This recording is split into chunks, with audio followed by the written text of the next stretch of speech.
CPI സംസ്ഥാന കൗൺസിലിൽ സംസ്ഥാന സെക്രട്ടറി ബിനോയ് വിശ്വത്തിന് രൂക്ഷ വിമർശനം.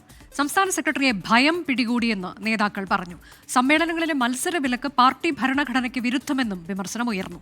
സംസ്ഥാന സെക്രട്ടറി മുഖ്യമന്ത്രി പിണറായി വിജയനെ വെള്ളപൂശുകയാണെന്നും കൗൺസിലിൽ വിമർശനമുണ്ടായി. ആർ ശ്രീജിത്ത് വിശദാംശങ്ങളുമായി. ശ്രീജിത്ത്, കൗൺസിൽ സംസാരിച്ച ഭൂരിഭാഗം ജില്ലാ സെക്രട്ടറിമാരും സെക്രട്ടറിയെ വിമർശിച്ചു എന്ന തരത്തിലേക്കാണ് വാർത്തകൾ വരുന്നത്. പ്രധാനമായും ഏതൊക്കെ കാര്യങ്ങളിലാണ് വിമർശനം ഉണ്ടായത്? അനുജ, 2 ദിവസത്തെ CPI സംസ്ഥാന കൗൺസിൽ സംഘടനാ കാര്യങ്ങൾ സംബന്ധിച്ച ചർച്ചയിലാണ് സംസ്ഥാന സെക്രട്ടറി ബിനോയ് വിശ്വത്തിനെതിരെ വിമർശനം വരുന്നത്. 10 ജില്ലാ സെക്രട്ടറിമാർ ചർച്ചയിൽ പങ്കെടുത്ത് സംസാരിച്ചപ്പോൾ 8 പേരും ചില നടപടികളുടെ പേരിൽ സംസ്ഥാന നേതൃത്വത്തിനെതിരെ വിമർശനം ഉന്നയിച്ചു. അതിൽ ഏറ്റവും പ്രധാനപ്പെട്ടത് 2 കാര്യങ്ങളാണ്. ഒന്ന്, സമ്മേളനങ്ങളിൽ മത്സരം വിലക്കി എന്ന മട്ടിലുള്ള മാർഗനിർദ്ദേശത്തിനെതിരെയാണ് വിമർശനം വരുന്നത്. മറ്റൊന്ന്, മുതിർന്ന നേതാവ് KE ഇസ്മായിലിനെതിരായ നടപടിയുടെ പേരിലുമാണ്.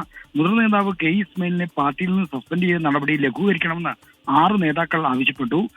നേരത്തെ തന്നെ ഇസ്മായിൽ അനുകൂല പക്ഷത്തുള്ള നേതാക്കന്മാരാണ് ഈ നടപടി ലഘൂകരിക്കണമെന്ന് ആവശ്യപ്പെട്ടത്. എന്നാൽ ഇതിൽ കൂടുതൽ നേതാക്കളിൽ നിന്ന് ഇത്തരമൊരു പ്രതികരണം പ്രതീക്ഷിച്ചിരുന്നുവെന്നാണ് വിരുദ്ധപക്ഷം പറയുന്നത്. ഇതോടൊപ്പം തന്നെ പാർട്ടി സമ്മേളനങ്ങളിൽ മത്സരവിലക്ക് ഏർപ്പെടുത്തിക്കൊണ്ടുള്ള സമ്മേളന മാർഗനിർദ്ദേശത്തിനെതിരെ വിമർശനം ഉയർന്നു. ഭരണഘടനയ്ക്ക് വിരുദ്ധമായിട്ടുള്ള നടപടിയാണിത്. ജനാധിപത്യ അവകാശങ്ങൾ കവർന്നെടുക്കുന്ന ഈ സമീപനം ഒരു തരത്തിലും അംഗീകരിക്കാൻ കഴിയില്ല എന്ന മറ്റുള്ള വിമർശനമാണ് ഉയർന്നത്. ഇതോടൊപ്പം തന്നെ ഭയം പിടികൂടിയതുകൊണ്ടാണോ സംസ്ഥാന സെക്രട്ടറി ഇത്തരം നടപടികളുമായി നീങ്ങുന്നതെന്ന് മലപ്പുറത്തു നിന്നുള്ള സംസ്ഥാന കൗൺസിൽ അംഗം അജിത് കൊളാടിയും ചോദിച്ചു. മറ്റു നേതാക്കളും ഈ മത്സരവിലക്കിനെതിരെ രംഗത്ത് വന്നു. എന്നാൽ ചേരിതിരിഞ്ഞുള്ള മത്സരമാണ് വിലക്കിയത്. ഏതെങ്കിലും വ്യക്തികൾക്ക് മത്സരത്തിൽ ഔദ്യോഗിക പാലനത്തിനെ മത്സരിക്കാൻ തടസ്സമില്ല. ചേരിതിരിഞ്ഞുള്ള മത്സരങ്ങൾ അനുവദിക്കില്ല, പ്രത്യേകിച്ചും തെരഞ്ഞെടുപ്പ് കാലത്ത് അനുവദിക്കാൻ കഴിയില്ല എന്ന സംസ്ഥാന എക്സിക്യൂട്ടീവ് നിർദ്ദേശത്തിന്റെ സംസ്ഥാന കൗൺസിൽ അംഗീകരിച്ചാണ് ഇതുമായി ബന്ധപ്പെട്ട ചർച്ച അവസാനിച്ചത്.